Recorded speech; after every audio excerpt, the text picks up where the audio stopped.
sorry. The number you have reached is not in service. Please check the number or try your call again. This is a recording. Are you listening? Listen to people. Learn what you can. What is racist and what is just ignorance? If you've got a friend or an ally or somebody in your corner there to support you, amazing. I just can't wait for the day where we're no longer pleasantly surprised that someone is LGBT+. Ask questions on a personal level, do better. Asking pronouns. It was like the moment that I realised I was different. Winning that award topped this year off for me. Because without you, this world wouldn't be the same. Are you listening? Are you listening?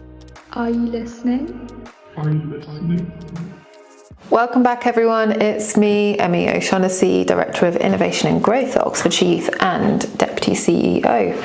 I am so happy to be welcoming you to part 2 of the Youth in Mind special edition of our podcast, Are You Listening? And what is Youth in Mind? Well, if you are coming onto this podcast today and you weren't at the event, then fear not, because you get an opportunity to listen to some of the leading voices in the mental health space at the moment, from academia to the charity sector, education and health.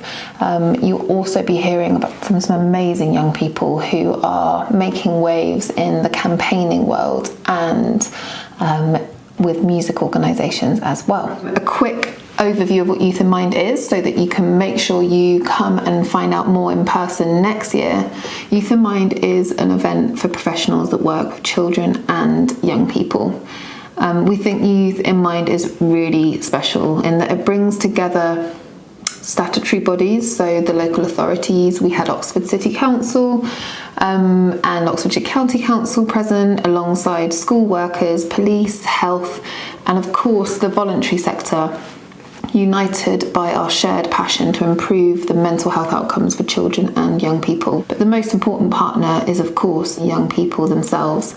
And the day opened out with young people. Across the one-day conference, we hear from the latest in research, but also we listen to the lived experiences of young people to ensure that everybody who attends the event is really informed by young people's voices and visions. On the day, there are workshops that take place from the morning right through the conference to the end, alongside keynotes. So today you get an opportunity to listen to a few of those keynotes, and in the next 2 episodes there will be more of the people who were on the panels for the event and leading sessions too. In this episode, Molly is sitting down with a couple of really remarkable people and a theatre company who is making waves in the world with their performances that tackle hard-hitting but really important issues.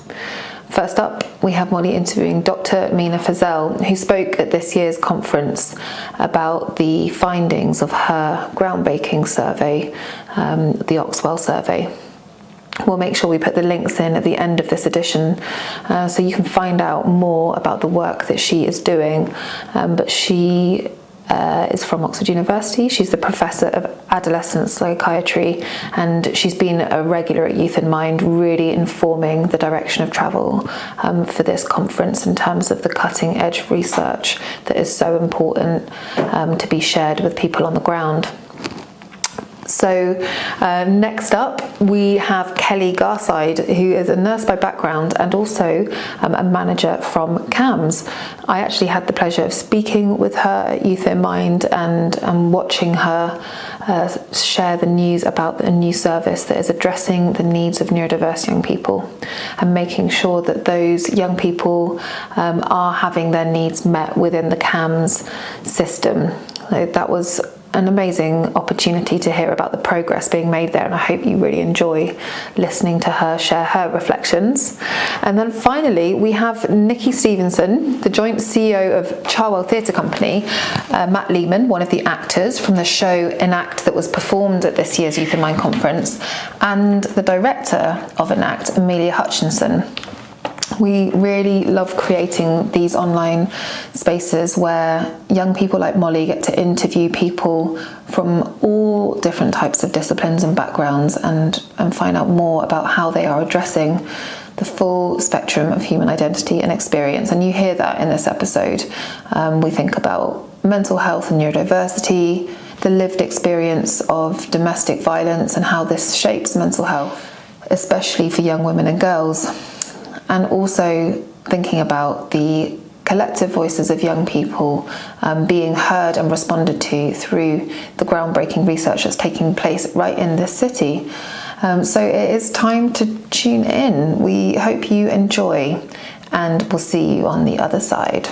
So we're back at Youth in Mind. You just come off stage. Tell me a little bit about yourself and your role. So I'm Mina Fazel. I'm a professor of adolescent psychiatry at the University of Oxford. And I also work as a child and adolescent psychiatrist in the local children's hospital. Oh, cool. Thank you. So what have you enjoyed about Youth in Mind so far?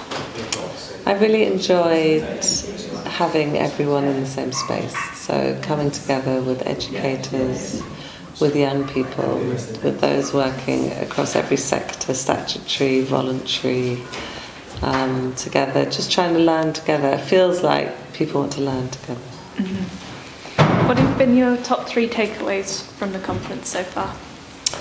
My top 3 takeaways are there's an interesting and important discussion, I think, about services. So actually not everyone who feels they have a mental health problem needs to be seen by child and adolescent mental health services. So there's something, I think, important about understanding that although you might have distress, part of that's normal, part of that might be better discussed and worked through either in school or outside school or different organisations, and actually together we need to help young people work out which places are best for which problems. That's just one takeaway, but feels like 3. Yeah, no, that's so important. What makes you so proud to be in this sector? I just love working with young people. It's just so interesting. They're so dynamic. Everything changes all the time. You've got to be on your toes. And also, I don't know, there are young people who actually do get overlooked. Mm-hmm. And I just feel like it's just not okay. And actually, can we work out what they need? What can we do? How can we make it easier? For those kids that are finding it particularly difficult to have their voices heard or to get support, what can we do to enable that? That's what I'm really interested in. Mm-hmm. Do you think that mental health support in schools is working, and what would you change if you could? So I think it started. It's definitely, it's a tough question. Mm-hmm. I do think mental health support in schools is working because it started. I think 10 years ago this wasn't happening like it is now. What we can now do, and because I come from the university and I like to think that research should be part of that discussion, we can now look and see, well, which kids are better supported at school and which kids are better supported in other places. So we just can't assume one size fits all. Mm-hmm. So, but we also have the information to work out what's best. So if you've got anxiety, if you're a boy, if you're 13, what do you most want to be able to do? So, for example, the Oxford student survey that I run can give you that information. It might be that they're better off seen at home than actually at school. But so that's what I think we need to do. We need to understand which groups benefit in which areas, and then really make our services much more appropriate for those groups. Mm-hmm. That's so interesting. Are there any trends that you've seen that are expected and some that are unexpected? It's interesting, isn't it? Like, it's not that it was unexpected, but you look at it and you go, oh, obviously, but we hadn't thought about it. So I think that's so more. So I think young people who identify as a gender that wasn't the one they were born with are saying that they probably don't want support from at home. They want it much more at school. It's obvious. But, we haven't been saying, oh, well, maybe actually, when we think about school provision, that's actually a really important group that we absolutely have to make sure we get right, because it might be much harder for them to get help elsewhere. And actually another thing that's really interesting for those children is they were the lowest group to tick, I don't know what I want. So they're a group that are thinking about what they need and also seeing that it's not there. So, you know, that's also where I'm like, oh, we've got to really start thinking properly around that. That's really interesting. Yeah, it's the sort of thing where you go, oh, of course, but you haven't thought of it before. Exactly. Yeah. It's like, oh, this makes sense. Yeah. What difference do you think local and national government could have in the conversation around young people's mental health? So I think it's massive, actually. So we've started to look, for example, about social media.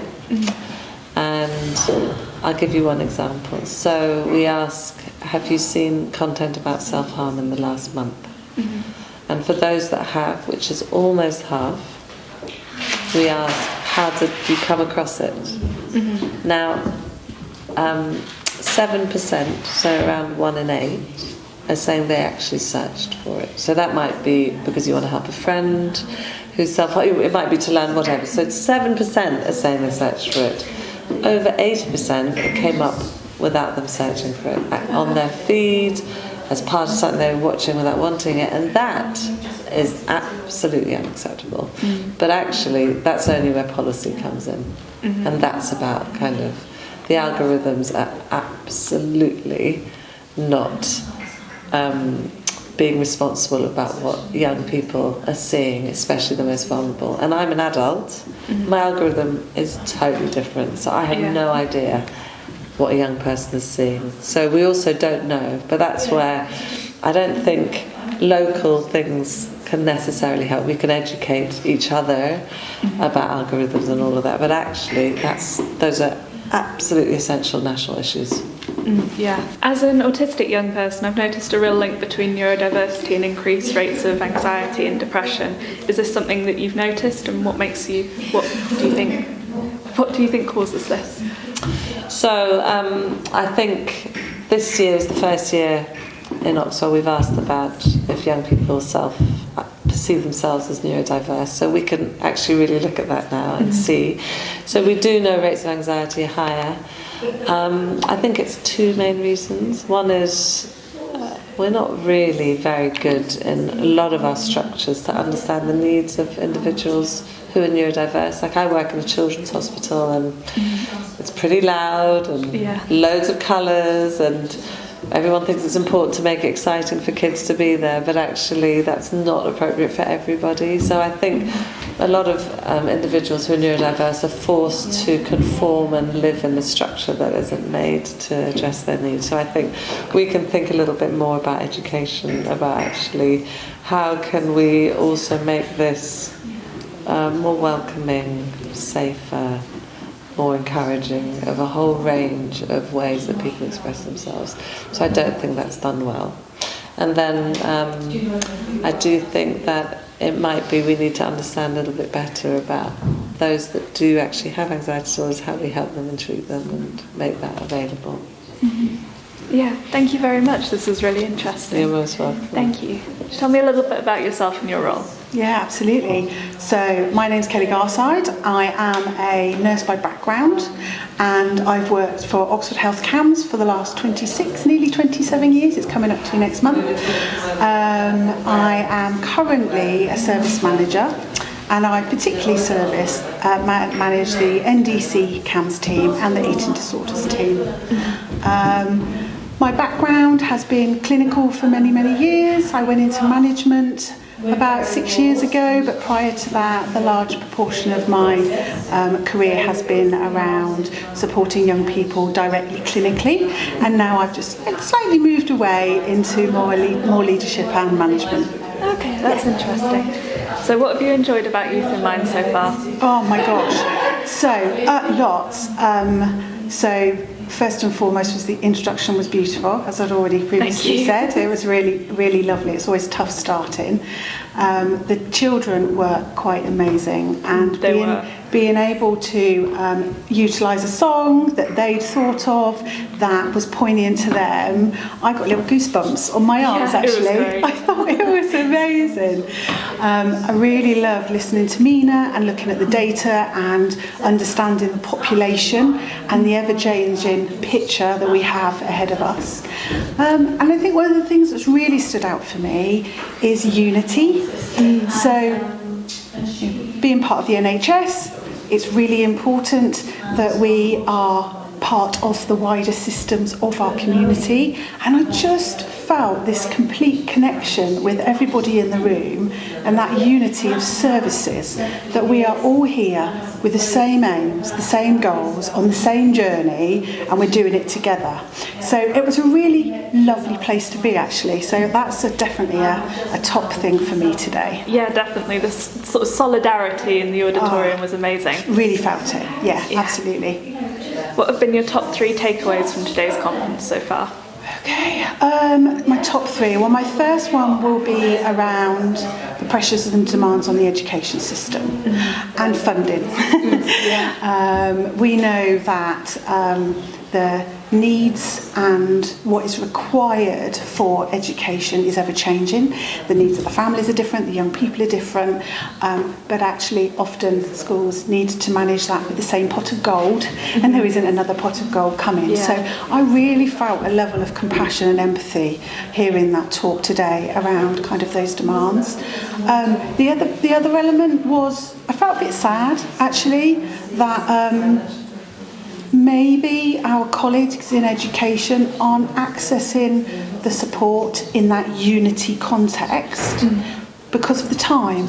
You know, it really resonated with me. I've got 2 minutes to call a family, do 1,500 emails, prepare a lesson, and now I've got to research that service. Yeah, that was tough. I am really going to take that away. Actually, how do we streamline and get the message out there? This is what we deliver. So for me, I'm really going to take that away today. And the other thing that really kind of on a bit of an emotional level hit me today was after I spoke, someone came up to me that is a parent of a young person on the spectrum, is now working within our charitable sector, which is amazing. And she talked about her journey, and she talked about how pleased she is that services are adapting to meet the needs of the young people. And she was really quite emotional about that, and pleased that services are adapting in line. And so that was another hair moment where I thought, I'm really pleased that's her experience. So yeah, they're my top 3 that I take away from today. Yeah, absolutely. Both my sibling and I are autistic, and we've I know that they've started down the pathway of the neurodiversity with CAMHS, and I've seen how that's helped them and how the service has been able to adapt to their needs, and that was so important. Yeah. What difference do you think local and national government could have in this conversation around young people's mental health? I'd like the continued conversation around the inequalities in the health gap. I think that's a big topic that we need to be thinking about, and we need to be thinking about it more. I don't want to get into politics, but I'm not so sure we're being heard. The inequalities in the health gap is very, very clear. You can't play with data. You can't play with experience that is described. So I really think we need to make sure that health inequality agenda, that gap agenda, is on the agenda, and it's being discussed more than it is at the moment. Yeah, absolutely. I know that as an autistic young person, I've noticed a real link between neurodiversity and increased rates of anxiety and depression. I was wondering if that was something that you'd observed and why you think that is? Yeah, absolutely. I think there's, we know that we talk about comorbidity in the NHS, so there is a higher comorbidity. So if the young person's on the spectrum, there is a higher rate of young person that experience clinical levels of anxiety than those without. We absolutely recognise that. And why is that? Do you know, I think it's so contextual and for so many different reasons. So as we know, anxiety is a natural part of our human system. It kicks in when it needs to give us a bit of a warning that we're uncomfortable or we don't like what we're doing.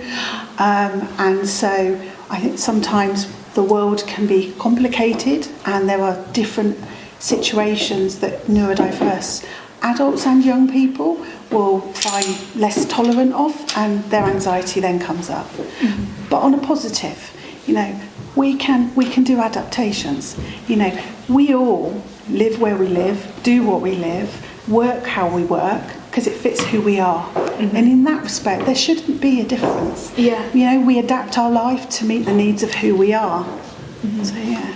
I was wondering if you had any advice for schools or other professionals in adaptations for both neurodiversity and mental illness, what kind of accommodations you would recommend? Obviously, they vary from person to person. Yeah. Do you know, I could probably talk for hours about what adaptations we could use, but I think I would say top tip, starting point, is really get to know the young person. Every young person is different. Really get to know what works for them. It might be something like a change of colour, carpet. I'm looking down right now. This is one busy carpet down here. Yeah. And I think for a lot of young people and adults, I know I'm noticing it. Yeah. So I would say top tip, get to know who you're talking to, get to know the person, and really understand what makes a situation better. And then that would be your starting point. But of course, there's lots of services out there that can give you additional ideas. And I could talk for hours, as I said, but I think top tip, get to know who you're working with, who you're supporting. They will tell you. And if you listen, they will be really clear about what works and what helps in terms of adaptions. Thank you very much. This has been really interesting. Thank you for coming to chat to me. Yeah, it's been a pleasure. Thank you. We're backstage at Youth in Mind with Cherwell Theatre Company. So tell me a little bit about yourselves and what you do.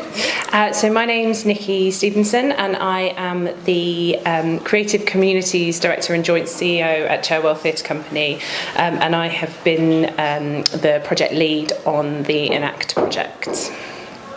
I'm Matt Lehman. I'm an actor working with Cherwell Theatre currently. Worked with them in the past and got invited back for this project.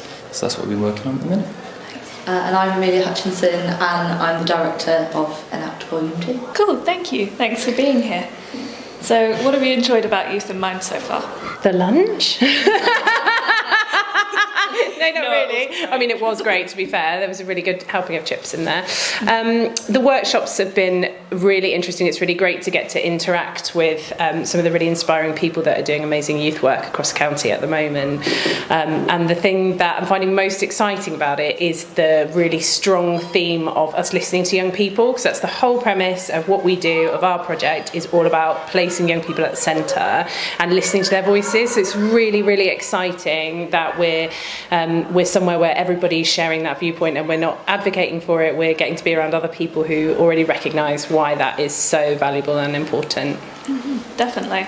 How about you guys? I'll go. Well, we've been over the other side. We've not been in any of the workshops and stuff, so we've been rehearsing. But it's just really nice to be, like Nikki said, in an environment where young people's voices are so celebrated and appreciated, which is, I know, definitely the aim with the Enact project, is to really put young people at the heart of this issue and have us as adults learn from them and learn from their experiences. So it's great that this is happening for them. We've been on the other side prepping for a little performance we're going to do shortly, but just the platform and the gathering of people and sort of raising issues and awareness through maybe a different medium. That's many different mediums today, but obviously with a little performance, it'll be hopefully another insightful way to kind of make people aware.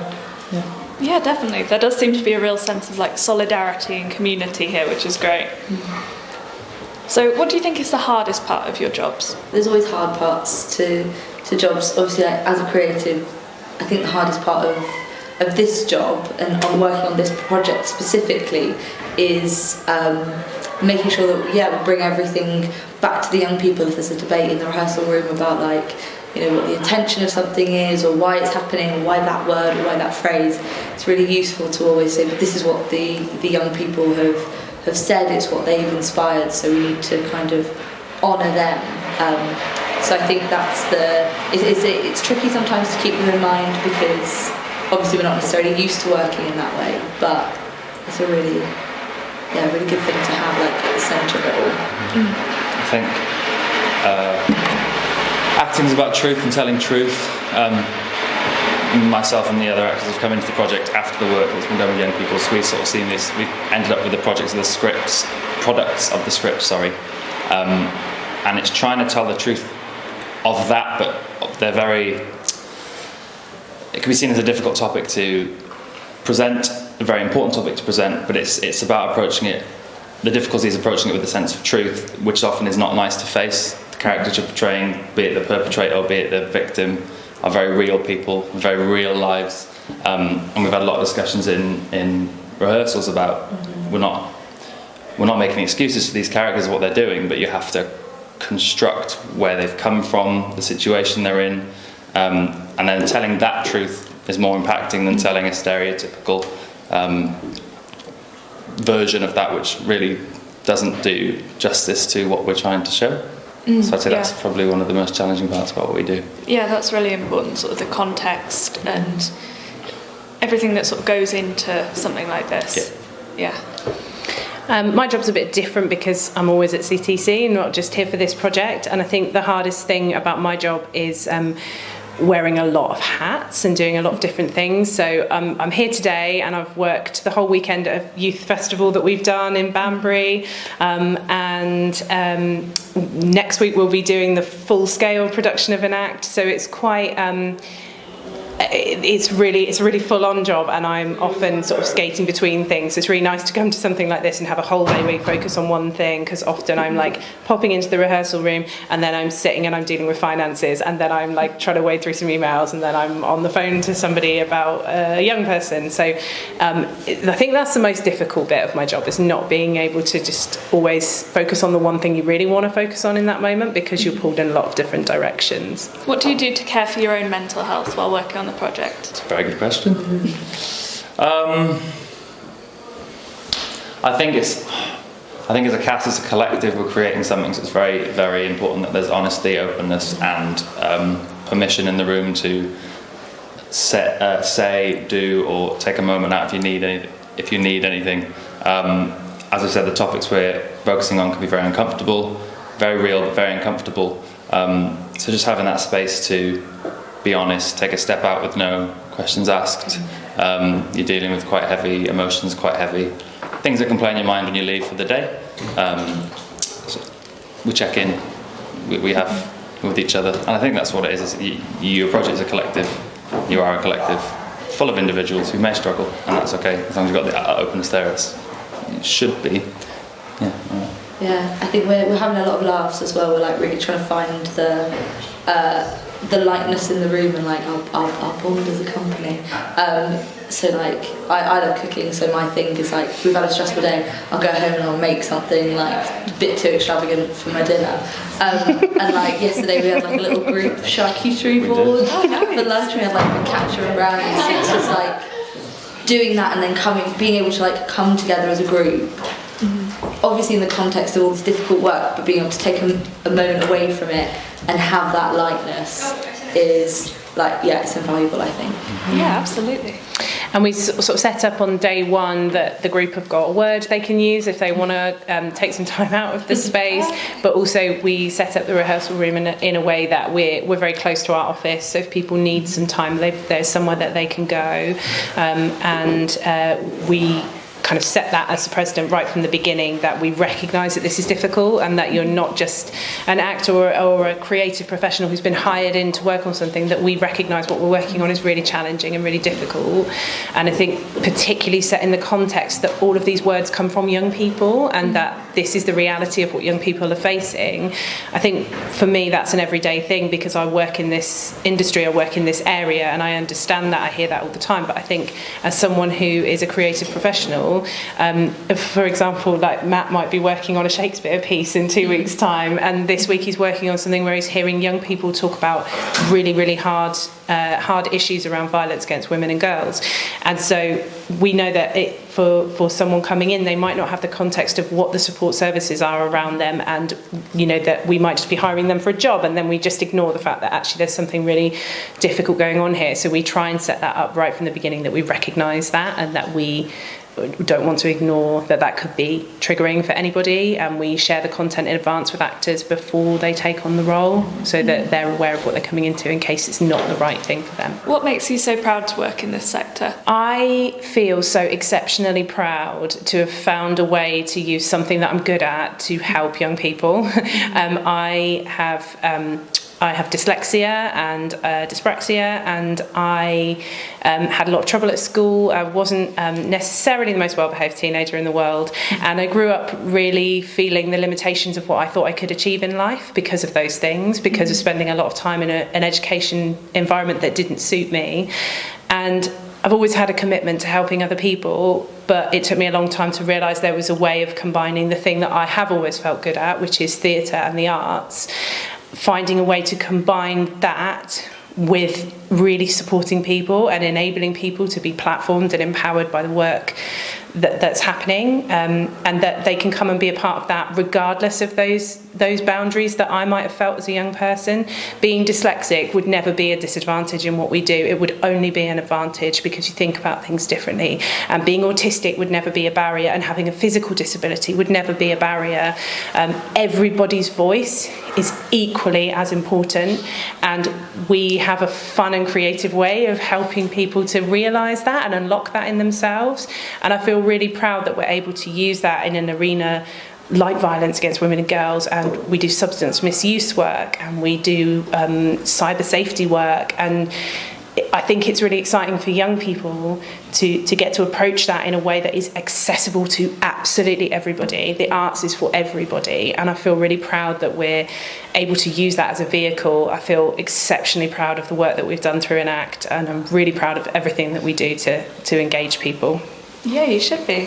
Thank you. How about you guys? I obviously just feel like endlessly proud to work on Enact for all the reasons that Nikki said, but I do a lot of work as a facilitator as well, and I think for me it's the moments where you find a young person who maybe isn't as confident or is more shy or doesn't quite fit in or stuff like that, and you can watch them like grow and develop, and like there's a direct correlation between their link between them like coming to a session or a group and then going away and like doing loads better at school. Like when I did some work with CTC on their Tell Your Story Festival last weekend, and I was reading to children, and one of the mums said to me that the girl was really shy and really unconfident at nursery, and then she played the bear in We're All Going on a Bear Hunt, and like since that nursery haven't been able to shut her up. She just really like found her confidence, and I was in there, I was like, that's why the arts matter. I was like nearly in floods of tears. It's so gorgeous. Oh wow! So I think it's that. It's like